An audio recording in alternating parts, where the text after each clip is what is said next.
Welcome to the Pipe Classic Live, presented by Mountain Glass Arts. I'm your host, Eli Vermontawana, here with my co-host, Raj and Tech. Good evening, folks, and welcome. It has been a momentous Pipe Classic finale here, the 15th and final Pipe Classic. Wrapped up our final heat today. The action was insane. It was intense. It was everything we thought it was going to be, capping off a wild week down there. We are thousands of feet above the Burn Gallery. It's in Burlington, Vermont down there. It's been a wild collection, Raj. I know you've been able to get out there, get your feet on the ground a little bit. The heats are done. We had Kurt B, Mike Rom, and Salt. We'll go into all these in detail with our pit interviews, thanks to Pipe Classic Insider. We'll check out some photos from Nick Costantino Photography, which are always tribella. But just real quick, before we talk about some of the other fun stuff we've been doing here all week, give me a sense, just kind of wrap up the week. We're going to talk about the Glory Hole, which was a really fun part. The parties have been wild, but just give the folks sort of a little bit of the impression of the week and just the monumental kind of weight of this final Pipe Classic. We were jamming out earlier saying, I can't believe this is the last time we're going to do this. Maybe not, who knows, right? Many people are saying, they're already talking about bringing it back. I don't know, but what do you think? What's your big takeaway from this finale? I don't know. It kind of doesn't even hit you until it's happening.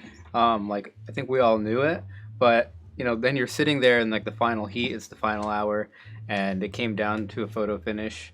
And just the energy in the room was very palpable. I think everyone knew that the last moment was done justice, and nice. It went down really well. So had an action-packed finish, and check out the Instagram. They've been killing it all week at Burn Gallery, at Pipe Classic. I've been throwing down. Raj, we talked a little bit about some of the fun here. Before we get into our breakdown, we got some killer interviews. We're going to talk about the grand prizes that are up for grabs tomorrow. That is at Nectar's. If you got a judge's pass, cannot wait to see you. If you don't, grab one. I'm sure they'll figure out a way to collect from you at the door if you want to be a part of that. But that's going to be wild. So, Raj, before that, we talked about the 13th man, the partying. Yeah. This week it's a lot of artists getting together. It's a lot of people getting together from the industry. It's also functional art. So people go nuts. The parties go late at night. Last night you threw down. I don't know if we have any video of this. We were joking, talking about the Glory Hole, and I'm not sure if everybody knew what we were talking about, but this is safe for work content. This is a Glory Hole you guys can all watch right now. Raj, tell these folks a little bit about kind of this tradition of what this is and this thing that went down last night at the foam parking lot at the Tonic and the Formulation Station party. So that's a little home-built borosilicate Glory Hole. And over the years, it's one of those things that takes a lot of hands to assemble and manage and work. And, at some point, me and Tito talked about, there's all these people here. We all want to do stuff. And, this is something that everyone loves to do. People just love to watch it. And it just seemed to kind of meld together really well. And over the years, I've just kind of kept trying to outdo it from the year before. And because, we get all this fuel for one night because, there's no happy middle ground. You have to get, the certain amount of fuel.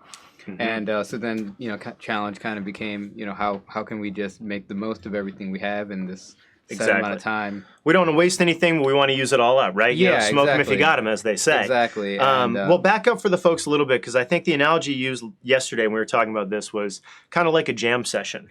Right? So, the idea is that this device, which you've created, which is really impressive and insane, folks who are watching it in person, seeing you work this thing in the suit, which is even more impressive.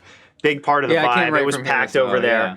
Awesome scene. But you mentioned there's a lot of just artists kind of getting together, working on these pieces together all outside, right? Yeah, let's see. Windstar got on there. Jason Howard got on there. Hickdog got on there. Nice. We're just constantly pulling people from the crowd because if somebody has to go take a bathroom break or somebody gets, too bored with one position, they want to switch out. And, everyone is down to get hands-on, and we just sort of, grab people from the crowd, and it's just an organic sort of experience. And nobody knows what they're doing, including myself, Right. It's kind of just freestyling, right? Yeah, everybody just kind of grabs this piece, grabs some glass and starts just kind of building onto it, right? Yeah. And, there's something to be said about just the extreme nature of it. It kind of makes everyone alert and together at the same time in the same space. And I think that's really the magic of it. Awesome. Well, to quote one of our YouTube commenters earlier in the week, heady AF. It was a super cool scene, and a shout out. We've had a lot of sponsors who've been throwing down the after parties, the different interviews that we've had throughout the week. And we're going to talk to Glass Torch Technologies in a minute here. Really killer interview talking about this product, which has a ton of hype behind it, the prize this year. But before we do that, like we said, a lot of people go into making this possible. I know we wanted to give a shout out to the crew. We'll do that afterwards, the people behind the scenes. But Mike Mason and the Torch Talk crew, doing a killer job. They've been covering this on the streams, running around, busting their butts all week. And really just done a killer job. So I know that we actually had a chance to speak to Mike and get an interview and sort of like talk to the people behind the camera, because he's somebody who's a really talented host, does a great job talking to artists and is really in this space full time. Yeah. We get to kind of dip in here and, I get to put on the jacket and commentate, but he's somebody who's in it full time. So I think it was really cool to hear his perspective. Let's kick to the Mike Mason interview, please.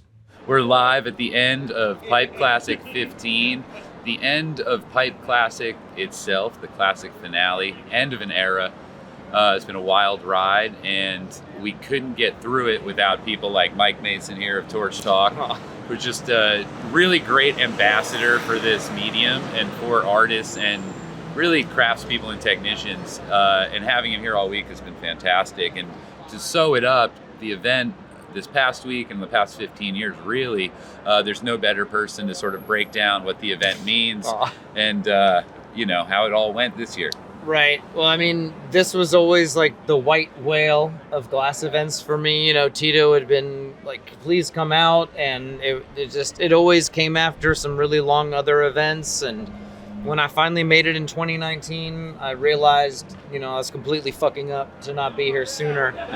And this is really something special. The structure of this, the inherent fairness, there's the pieces that are created in 12 hours here are truly representative of the artists and, what they're capable of in that time space. And I just feel so honored and lucky to be here, and it's like no worries to try and convey my experience with this, at least in my own terms. Here you got me like on the spot, but it really is. This has just been the most incredible experience, and to have done it again now, and like it's over, and it's like a really reflective moment for me. I was just talking to folks about what this meant for me, and how it's something I've really wanted to cover for many years, and it's crazy that it's coming to a close. But the finale was just as good as last time, if not better. I don't really know how much I can add to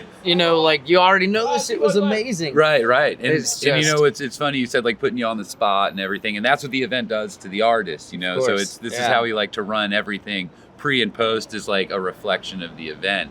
And so from where you come from, which is community building, like what you do is build communities around this medium. And Pipe Classic has been doing that since before anyone even knew what this was. And with it ending, I guess to also end this for us now too, is like with it ending, how do you see moving forward, keeping this community growing with the spirit of Pipe Classic as someone who is still building communities? Right. Well, that's a great question, actually. It's not something, something I could probably spin my wheels on for 6 months and come up with a better response. But I think there is definitely a place for a competition of this nature. Every competition is a little different, and there's always a yin and a yang there. If you allow people to come in with, mostly finished pieces, you're going to get these incredible, the result of potentially 96 or 100, however many hours. And then you've got ones that allow a little bit, but like I truly think there's a place in like for a structure like this. But more importantly, the community that's here. It's like running into these same people that I met in 2019, and like I still feel like the new guys. A lot of these people have been getting together at Pipe Classic here in Burlington, for 15 years or whatever, plus that, because some years were off. And it really is a community that's been built here around this event. Somehow, some way that torch needs to be carried. This event in and of itself, like, a lot of what we do in our social community, we're trying to recreate that environment that we find. The bar after the trade show. Yeah. The whole fucking week at Pipe Classic, Yeah. but especially the after parties and this. It's like the event isn't just catered around the artists, it's also catered around the attendees and the judges in terms of creating these social spaces and experiences. That's an amazing thing. You know, people in our audience today were like, would you do a competition? And I was like, fuck no, because I see what it takes. And I'm like, I'm not certain I really have the, you know, the wherewithal or the time or whatever to do it the way Tito has done it and put so much love into it. And it's just completely evident in the way it's set up and the community that is clearly formed around it. And like I said, it's like only my second year. Right. You know, it's not my first rodeo or whatever, but it's for a lot of these people, it's like their 10th plus rodeo. And you just feel this love and the bond. And I feel it myself, right? Even just those people, I only met them that week, a year, 3 years ago because of the pandemic and all that. But it's just like, my Pipe Classic boys. Yeah. You know, there are events and things that hit that note, but you know, this is something really special, and I'm not really sure it can ever be recreated. I just think everybody who has been involved, like myself, we need to take what we learned here and what we loved here and find a way to incorporate that into our own structures. And hopefully Tito is, you know, pulls like a Michael Jordan, you know, and has to like come back. I don't expect it to be Pipe Classic, but I think his heart might beat for what we've done here. And, and I hope we have a chance to see it through his eyes again. Yeah.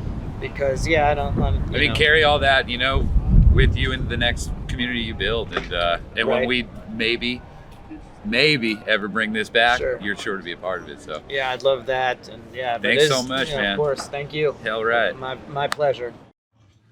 All right, a huge shout out to Mike Mason, and of course our Pipe Classic insider Liam has been killing it all week. Mike and his also partner up there, Carrie, have been running around busting their humps. So really cool to get that fresh perspective. And I think he did a really exactly. It was really great job capturing that whole vibe and feel. Speaking of, you know, vibes, feels, people who have been an integral part of this, you talk about OGs. You know, I mean, a lot of that's going to come out in this next interview that we had with Wally and Willie from Glass Torch Technologies. I think it was one of the last couple years we were actually able to get these folks on the stream, you know, and talk to them before. And this year we were able to actually advance it, do it in person. You know, you didn't have to drive all the way out to New York in the middle of a disruption, right? I think that's what we're calling it on YouTube. Do all that. These guys came here, and not only did they come here to just be a part of it, talk about it, they came to deliver some super secret, super brand new tech that is going to be part of the prize package this year. So let's hit the rewind machine and take a look at that interview with Glass Torch Technologies.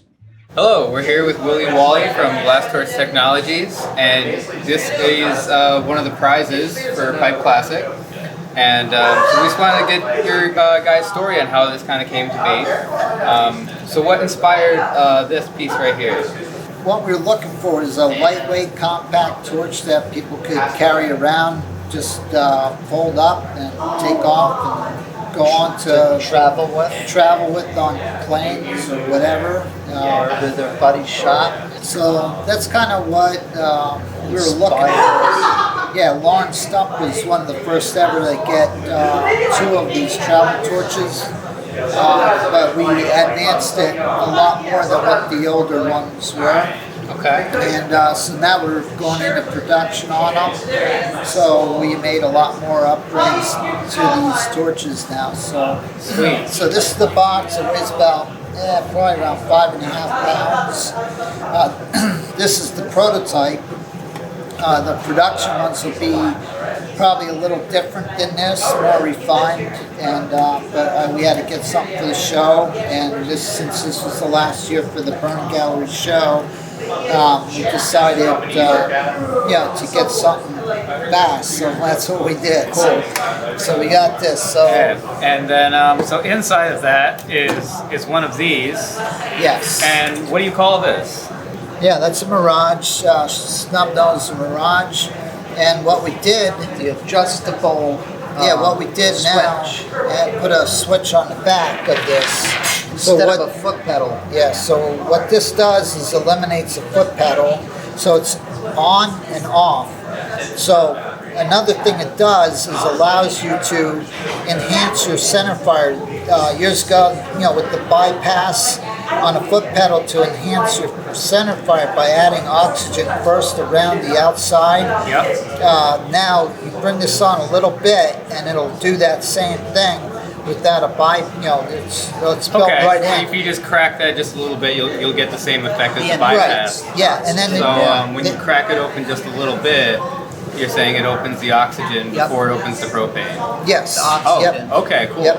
So then as you bring this on, now it's not just an on-off switch. Now it allows you to start fattening up your center fire and getting bigger. As you move this over, you're actually bringing your outer fire on more and more until it's fully open.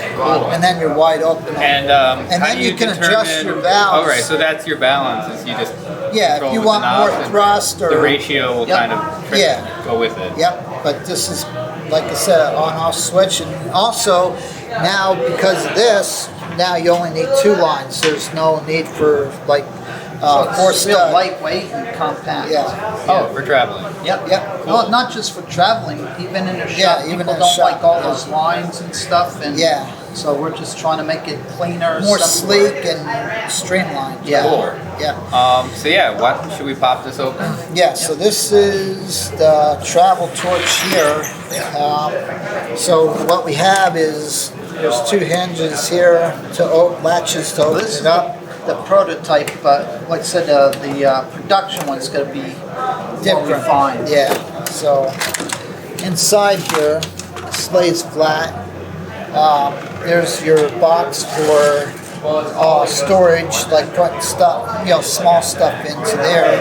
Then this opens up. This lays down, and then what we'll do is we clamp this down. These here go in for just so the lines aren't banging around onto the graphite pad inside. Oh, that's just management, hose management. Yeah, so, and these have the connects on. You want to hook those lines in. So another thing we did was made this where you can adjust the height of the torch. So now you can get more adjustment to the torch where if you want to stand it up, then it moves left to right.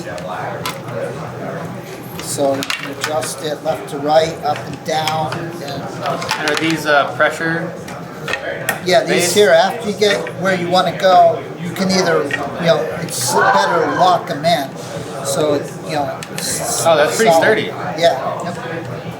Yep. So that's what those do. We're getting ready to light this, so we're going to first get the center fire set up and running where we want. You can adjust whatever you want on your center fire. What I'm going to do is turn it in the on position and adjust the outer fire where I want it. So now, shut this off. Now what I'm going to be doing is you're going to bring this on slow, and you can actually see how we're giving oxygen to the enhancing the center fire with what it would be like the bypass on a foot control.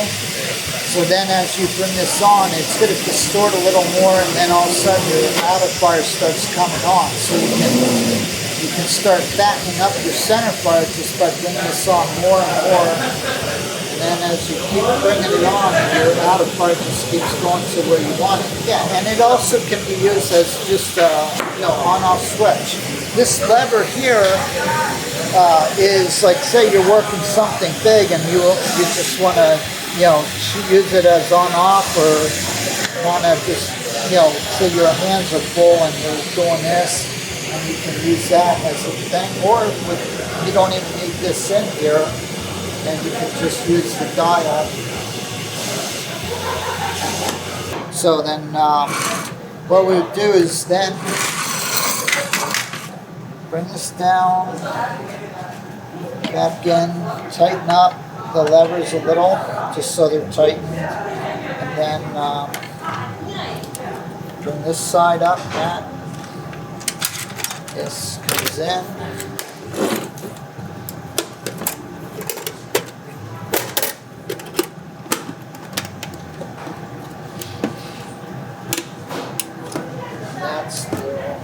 So you have been sponsoring the event for a really long time. How did that sort of come to fruition?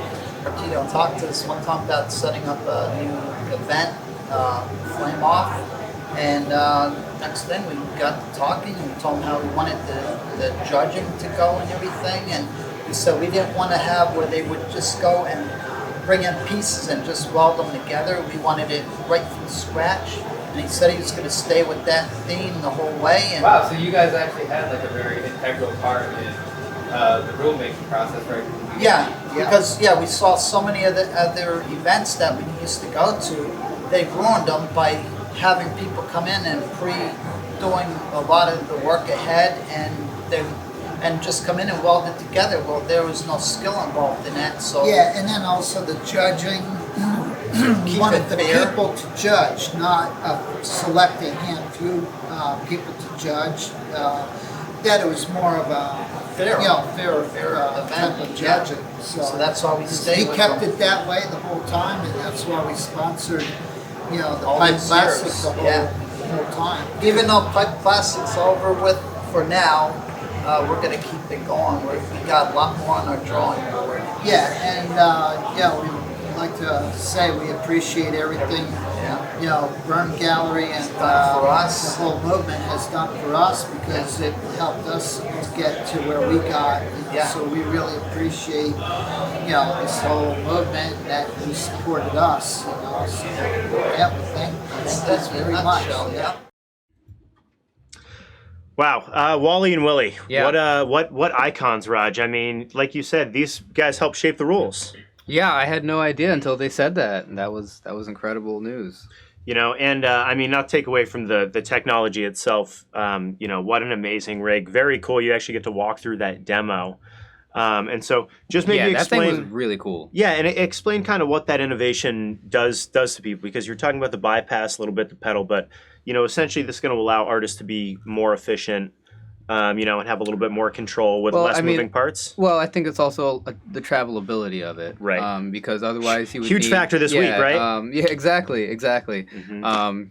So if you needed a foot pedal, you'd need to have, connect it from here all the way down to there, and then all that added weight of brass fittings and everything. It just gets clunky, and it turns into a rat's nest of hoses and weird shaped fittings and all sorts of stuff, and that just keeps it nice and compact. And then the dial switch, which they don't quite have a name for yet, but I'm sure whatever it is will be cool and animal based. And but so it's not just on off, it gives you the variable control, and then on top of that gives you the ability to do the little bit of added oxygen to the outside of the fire to tighten up the flame. So as you start to turn it on, the first stage you hit is adding oxygen, just oxygen. There's no propane coming through at that point from the outside to tighten up your center flame. And then you add more, and then the rest of the fire outer ring comes on. And then as you turn it even more, it hits like a little second stage phase, and you can kind of feel as you're turning it, the little mechanisms inside moving, and you can actually feel like how much is coming through to a degree. And then you go all the way open, and then you're just to whatever you had your knob set to, and whatever ratio you set your knobs to, it keeps that ratio from the bottom all the way to the top. Right. So, I mean, like you said, there was, not only these, all these other technological innovations that are part of it, but the portability, the travelability. I mean, we talked about this all week, talking about the advantages and disadvantages, how hard this format is. I mean, one more time, you only get 12 hours, the 4 rules, everything must be made here. It must be made from scratch, and it must function. And you're going to have to actually get it to the podium at the end for the judging too. And I think one of the key things that we missed here was that you can convert your existing torches to have that manifold added on. I think right now you can do it for the Deltas and the Mirages, and I believe they said they have plans to make them available for 3-stage torches as well as the Phantoms. Excellent. Well, again, Glass Torch Technology has been holding down this event for a long time. Mutually beneficial, a lot of respect there, and gratitude going both ways. And it was just incredible to see them, actually behind the counter able to interact with all these people who have been coming here for years and use all their equipment, and that was just such a great moment upstairs during the last heat when all of that was sort of happening at once. Yeah. That was one of the greatest moments of the week for sure. Love to hear that. I mean, just the coming together of all these different people, including, I mean, getting into looking at our last heat here. Talk about legends, talk about OGs. I mean, these groups are, it's kind of like I was thinking about like the group of death, with the World Cup and just kind of all the different heavy hitters. I mean, every competitor who's in this, an absolute all-star. This one we had here, Kurt B, Mike Rahman, and Salt. Kurt B was in the first Pipe Classic and the second one. Salt was in the third and the fourth. Mike Rahman came onto the scene. Pipe Classic, I believe it was 13, came in third place. Incredible piece. I don't know if people remember that whole set. That he threw down. I will forever have respect for Mike Rahman for that piece. That was I never saw him the same way twice after seeing that piece. So, I mean, huge heat. We were talking a little bit before about Kurt B. He is from the Burlington area, so there are some local connections, but really veteran competitor, veteran of the Pipe Classic. Our Pipe Classic insider Liam actually had a chance to catch up with Kurt B on the floor following his heat. Let's kick it to Liam. We're here with hometown hero Kurt B, fresh off the end of his Pipe Classic heat and the end of his Pipe Classic perhaps forever. Yeah. So you've competed in more of these than anybody in the competition. Questionable. This year, I think it's true. No, I think not. Well, we'll have to look at it. I think Hickory said he did 5, okay, including this year. I think that would be me. 5's the number For me, yeah. But I could be wrong. Well, you're never wrong when you're on the torch, and every year when you come here, you do something different, something we've never seen before, and that is unique to Pipe Classic. What made you go back in time for the last one with your piece this year? What made me do it? I just thought it'd be fitting. It's like, bookends almost. And there's not many people here that were here for the first one. Right. There's probably only a handful of us. So it was really exciting to see them realize what I was making while it was in the making, Like there's honestly probably less than a handful. Yeah. So that was pretty exciting. And then it's also letting all the people that are newer to Pipe Classic see some of the history. And after so many years removed from making that piece and making it again, how did it go? Honestly, it's really awkward how you think it would be easier now that whatever it's 16, 17 years later. You think it'd be better glassblower, would be easier to make. It was actually in some respects harder. I don't know. I feel like the better I get, the slower I am. More meticulous or whatever. But one thing said is the first one did crack. And this one did not. So, all right. Yeah. Fucking big win. Good luck, and thank you so much, man. Yeah, thank you. Whew, I mean, killing it all week. Liam, the Pipe Classic insider, really, really cool insight from Kurt B. They were sort of talking about the history there. Maybe we'll get into that a little bit, but give us a breakdown of these pictures and maybe give the folks a little context, people who couldn't make it to the burn gallery, what they were talking about with the history there. Oh, sure. So I think it was the first time Kurt competed in Pipe Classic. He made this piece and it cracked during his heat. And so I mean, once I saw the reeds coming out of that, I knew exactly what he was making. And his whole performance today was very poetic. The way he made his carb out of like a really small piece, and then he was working really big, and then he made like this really, really tiny inside out piece. His sense of humor was very present in his work, and just his general demeanor as well. Yeah. And there was some other things that I was like, it really showed his maturity as an artist, and how just like he has that masterful mindset where even though he finished like a half hour or so early, you could tell he didn't have any like, oh, I need to like accentuate this piece with another little thing. I got some time. There was such a depth of confidence in that this is the piece I intended to make for the reasons that I intended to make it. I had the thing that I needed to say to the world. And he said it and he did it. And he said, well, if I finished a half hour early, like, good. Right. I'm that much better. But you heard him say at the end of that quote, the better I get, the slower I go. The more meticulous. But solid dismount. Very cool. Well, and the Yeah. bookends aspect. So let's get into some of these details here of this piece that we were talking about. Yeah, so one of the things that I noticed was his choice of where he kept his blow tube the whole time, which was he flared the foot and then popped the hole into the bottom of that and then made that his handle to build off the rest of the way and then kind of took it off from the bottom towards the end.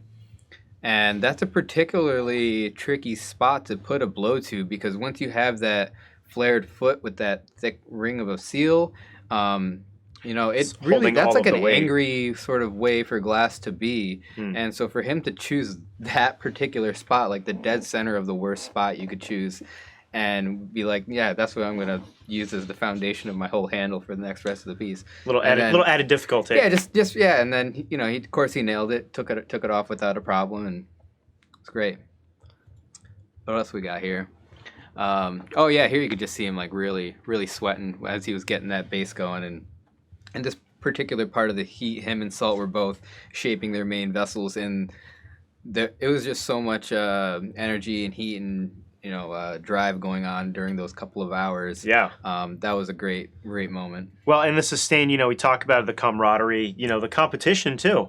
That's part of this. I mean, people are working next to each other the whole time. You're watching what your competitor's doing. You're staying in the zone, trying to do your own thing. But, inevitably, it is just being physically present with the other competitor in the same space. And even though that back booth is hotter because there's two people, the energy that you can feed off of somebody going through that with you is, I think, just invaluable.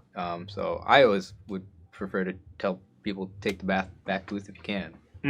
Interesting. Well, what we have here, what was he spinning up here in the back booth? This is the foot, I believe he's getting ready to put on there. But yeah, let's check out the next slide there. Oh yeah, and then here was the really tiny inside-out spoon that he created to make the carb for his piece. And I'm not sure why he did that, but it's clearly his sense of humor is somewhere in there. I have to make sure to ask him about that one.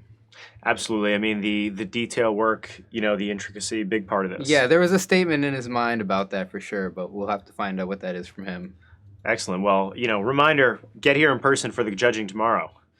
Oh, and then this was great too. He was like combining his Bunsen with this laser flame in such a way that was like kind of like both of the flames are happening in this other area where they were kind of melding together, and he had like some zone of heat that was unique that was going on there. And if you're watching from home, take note of how far apart everything is and where the flame is actually igniting. Yeah, exactly. I mean, just being a master of those different zones and those torches. Yeah.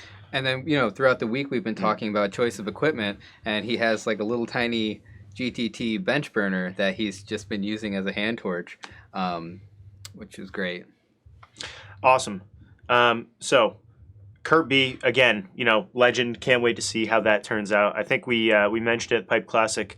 He and Hickory, both 5-time competitors, so big shout out. Now, again, we talked about Mike Rahman before a little bit, and just one of the biggest debuts we've seen in the Pipe Classic scene with that piece a couple years ago. Let's go ahead and kick to our interview with Liam, the Pipe Classic insider. Had a chance to catch up with Mike Rahman. We're here with Mike Rahman, fresh on the heels of the last Pipe Classic heat ever. And at the last Pipe Classic, you brought a lathe, the first lathe ever at Pipe Classic. What made you want to do something new for the last one? I just had it. I just got it. It's the perfect size to travel. I figured, why not? Had you used it before? I've never used it before. Brand new lathe. It's definitely not brand new. Oh, but for it's you. new to me. Yeah. I've never used it. Yeah. Which is sometimes it can be a little finicky learning one. This one had like a couple things I had to figure out with it, but it worked out.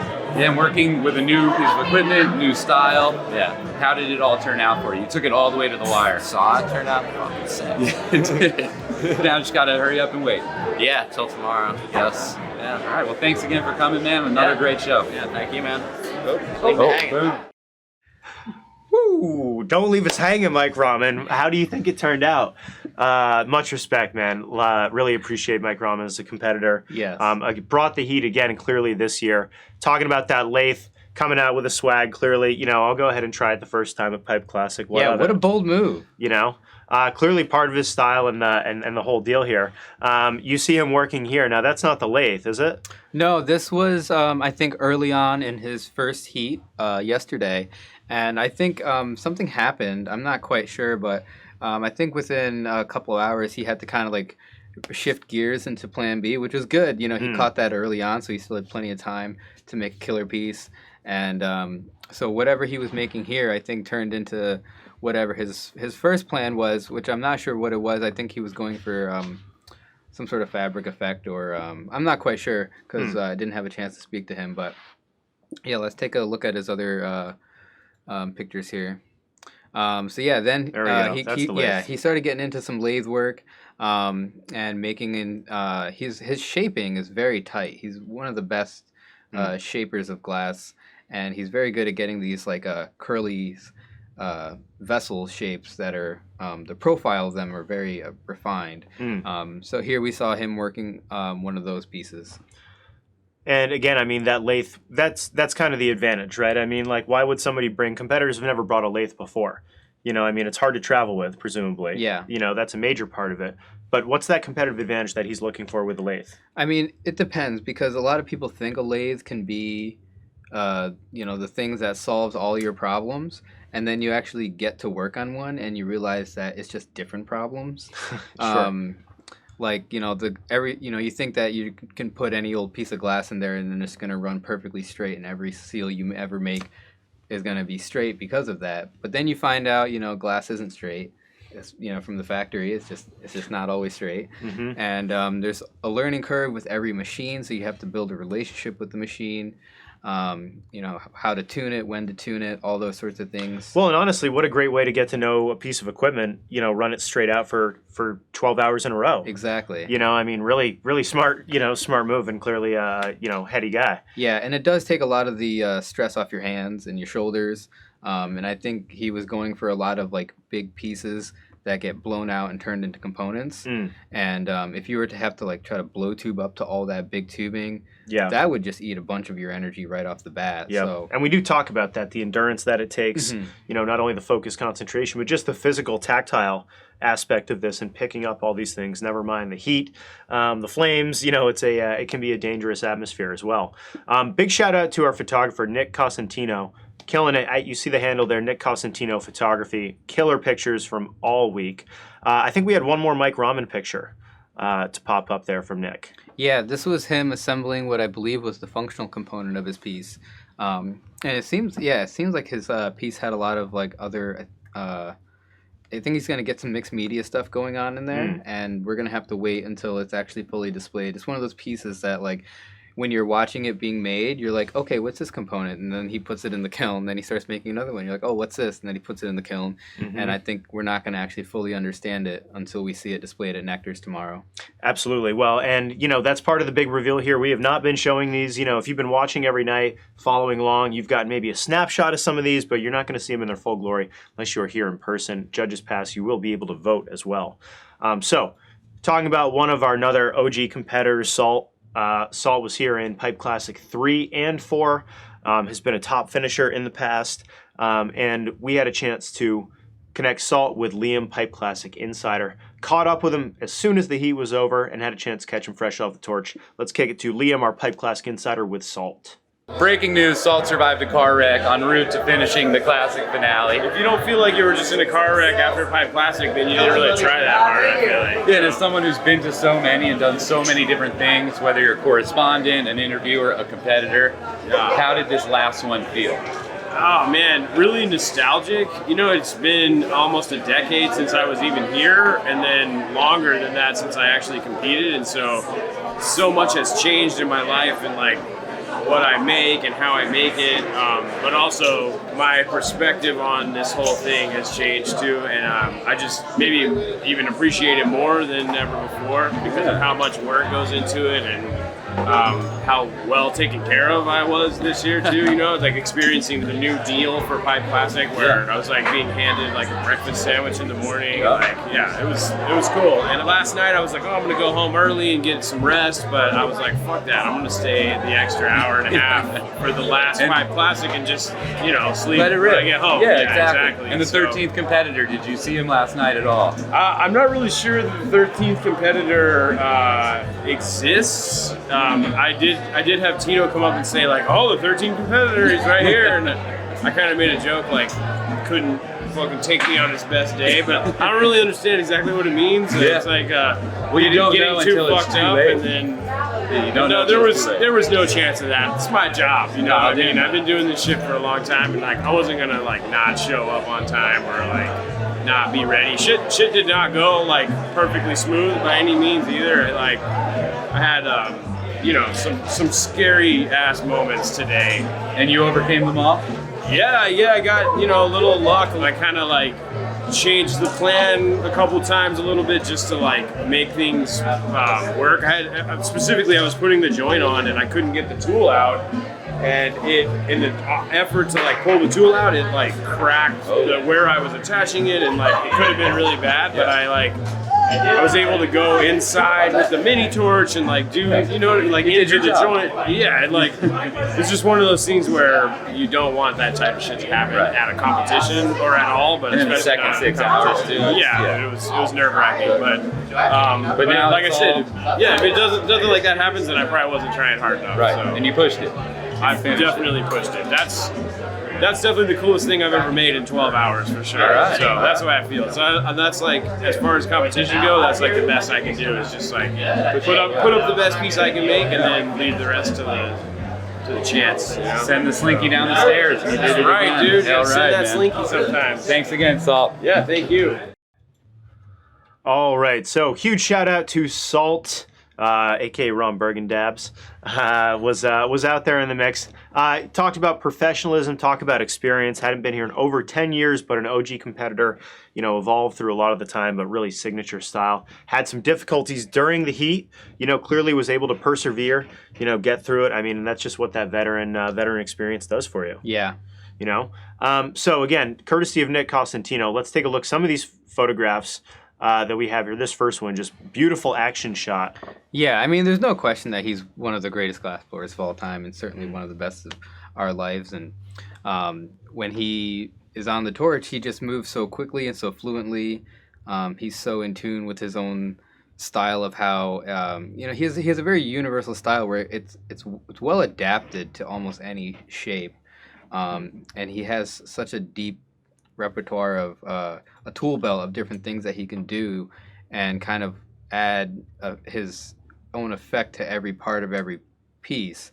So that's one of his greatest advantages, and also just his eye for detail, like the way he shaped his can, which was really smart, that you didn't have to do a whole lot of different welds to get your basic functionality out of the piece. And then he also does I believe it's called a rip curl, where he kind of carves the plumbing into the piece's side, and then you can really work a lot hotter and not have to worry about that downstem flapping around or any weird cross stress marks that are going from the bottom of your piece to the top of your piece. So from a competition point of view, like, it's a great design, and even from a functional point of view, it's a great design. Yeah, let's pull up some of the other things. And the other great thing about his work is the whole time you're watching it being made, like, it's never not a good piece. Like, if at any point he just stopped doing anything to it and you just like, put it on the shelf, you'd be like, yeah, that looks really cool. But then it just kind of keeps growing and evolving, just as his work and he does as a person. And I think this was one of the most fitting things to close out the Pipe Classic with. Yeah, I mean, it looked like a really, really strong performance all around. Yeah, I think him and Ramen finished with less than a minute on the clock. Excellent. We were talking before about some of the action up there, and I know it was packed house down there at the Burn Gallery in Burlington, Vermont. Just the excitement in the air, the gongs kicking off the round, finishing things off, here being the last heat. I know we had some VIPs who were there in the audience and crowd as well, so big shout out to all of them. I think we got a couple more Salt pictures here, taking a little bit more look at this piece. What are we looking at here, Raj? So this is just a good example of how quickly and fluently he works. Like, he's always shaping as he's melting, and kind of like combining multiple tasks into every move he makes. And even just the gusto in like the speed and force with he assembles and works things, and he's never wasting even a fraction of a moment throughout his entire time that he's working, and that's one of the reasons he's one of the most prolific glass artists out there. That's right. Well, you talk about efficiency, output, proficiency, skill all coming together. And somebody who came in, with a plan, obviously knew what they were going to do. Yeah. Let's take a look at that last salt piece. Woof, getting a little bit better idea of what was there at the end. I mean, outrageous. Yeah, that thing is a real beauty. And this is probably halfway through and on like the first day. Yeah. Which is crazy just in itself. I mean, so giving folks, a little bit of a taste of the caliber of pieces that we have here, just sort of looking back at the competition, not the history quite yet, but this competition itself this year, we saw a lot of mixed media pieces. We saw some figure work. We saw some really distinct artists going even further into their style, that make them distinct, and really doing kind of a lot more of what they do already on a bigger stage with a bigger challenge. Kind of, what are some of those other big themes, big narratives from the week that you're going to take away from this 15th and final Pipe Classic? I mean, I don't know, because for me it's pretty personal. Yeah. This has been a part of my life significantly for at least the last 5 or 7 years. And so I'm still processing all that myself, and the event's not fully over yet. So no, it's certainly not. I mean, the judging is going to be incredible. I mean, what a lead up! Even the weather looks beautiful. And the after parties have been amazing. Thanks to all the sponsors who are throwing down, even presently down there. I think I can see the smoke clouds coming up from somewhere in Chittenden County over there from the functional art gathering. But definitely a lot of weight to this event.